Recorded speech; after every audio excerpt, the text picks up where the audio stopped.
We did stuff on street sex work and heroin use and stuff like that in Detroit.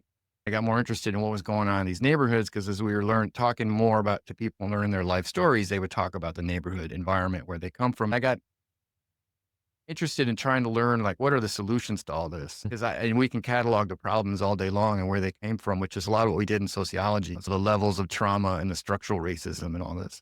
But what about the people in the neighborhoods that are working on how do we make things better? We were doing this project on the east side of Detroit and we were walking up and down Shane Street. So it was in the midst of that we were doing just having conversations with people because so Julie and I was my colleague, the economist. At that point, I had converted her to doing actually talking to people because when I first met her, she said, "I'm more comfortable with spreadsheets than I am with people." Hilarious. Yeah, and then, but what she actually turned out to be really good at because she was fearless, actually. So we'd be walking up and down these streets up around Shane Street, that whole area, the whole footprint between like I-94 and Gratiot, from Eastern Market over to Mount Elliott kind of area. And then that's when we ran into Carlos and not himself, but his creations. And that's how the book starts with, we first met Carlos through his creations, not through meeting him himself, because he had these towering windmills over there on Wilkins Street. And they just catch your eye and you're like, what is going on here? This doesn't really fit with everything else.